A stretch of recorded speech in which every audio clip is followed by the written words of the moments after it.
tamang lakad lang dahil ang tagal ng bus. Medyo malayo-layo pa, mga 2 kilometro pa. Ang tagal ng bus, 30 minutes. Hintayin mo yung bus, mga 25 minutes patadaan. So mas mabuting lakarin na lang kaysa na maghintay pa. Medyo pagod sa trabaho dahil busy ng konti. Tapos lakad ka, uwi. Dahil walang diretsong transportation mula dun sa trabaho ko papunta sa bahay na uwian ko. Tanyo yung signal na yun, tatawid pa ako ng isang signal, tapos sa kaliwa pa.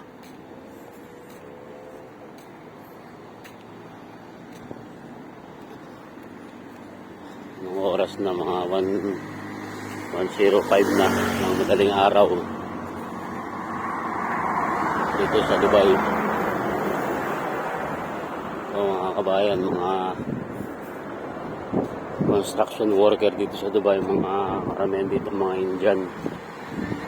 So, overtime sila, ginagawa nila yung kalsada rito. Ayan sila, mga nakaupo, siguro mga break time. Ayan o. Ito ay yung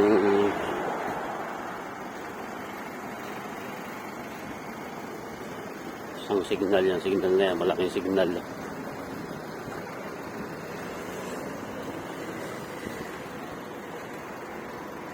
Ayan diba? Ayan diba i-frame. Pero masarap na maglakad pag ganitong oras dahil hindi na masyadong mainit.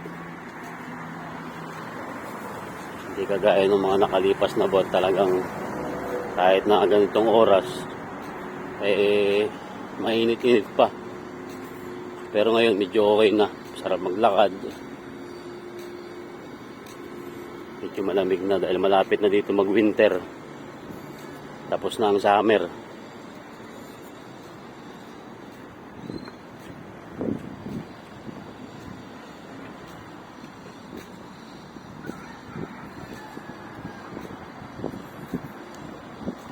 Dahil dun sa mula dun sa trabaho ko sa JBR papunta sa dito sa Burj Dubai, walang diretsong car lift. Pero meron naman, kaya lang dun ka sa kabila sasakay, napakalayo ng ikot. Pero mas okay na itong ganito dahil medyo exercise ng konti. Relax ba? Kahit medyo pagod sa trabaho.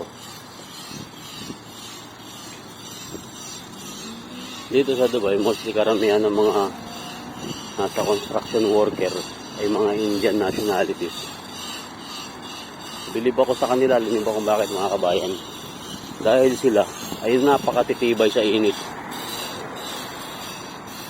Kahit tanghaling tapat, alam mo yung sobrang init, kahit summer time, sila yung mga nagtatrabaho ng puspusan sa kalsada. Yung mga gumagawa ng kalsada, gumagawa ng mga building. Ito guys, ito yung big signal dito sa ano bang street to? Wait, takbo ako kasi nagsasakay na yung signal green.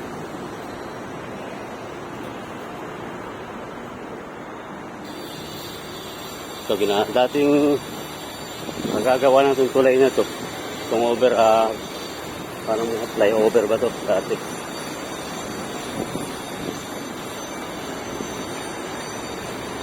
Ayan guys,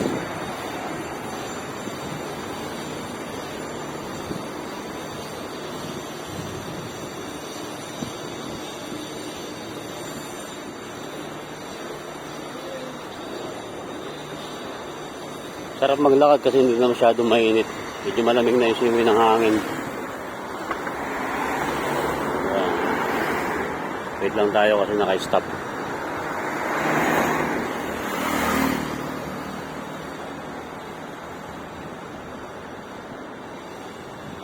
Itong kalsada na to ay Sheikh Rashid Street. Isang malaking signal.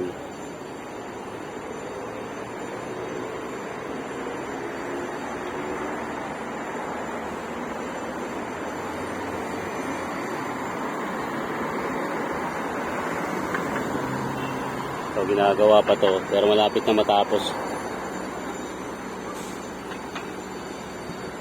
Yung dalawang Pakistani tumatawid kahit naka-red signal. Pagka ikinahuli dito ng may kamahalan din ng multa. Hindi lang ako sigurado pero alam ko mga 200 plus ang multa pagka tumawid ka dun sa hindi pa naka-green, nag-red at nahuli ka. Hindi ko alam kung 220 or 400 ang multa. 220 dirhams. Sa peso, aabutin siya ng mga 3,000. Kasi medyo may kamahalan din. Yan. Nalakad ko papunta pa doon sa likod ng building yun. Doon ako nakatira. Medyo malapit na ng konti.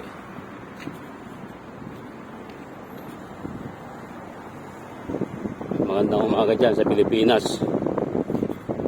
Alas 5 na yata dyan sa Pilipinas. Alas 5 na dyan sa Pilipinas.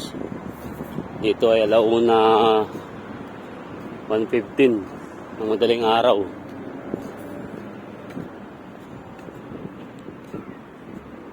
Ang duty ko kanina, start ako sa trabaho ako ng alas 11 ng umaga hanggang alas 12 ng gabi.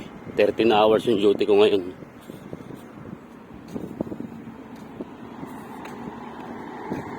Medyo tahimik ang kalsada dahil hindi na masyado maraming sakyan. Pero pagka-araw mga kabayan, dito ay halos punong-puno ang mga sakyan dito.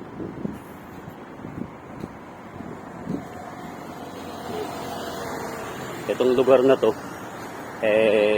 Burdubay na to.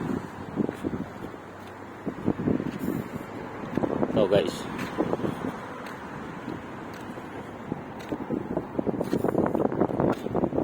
medyo madilim dito sa dadaanan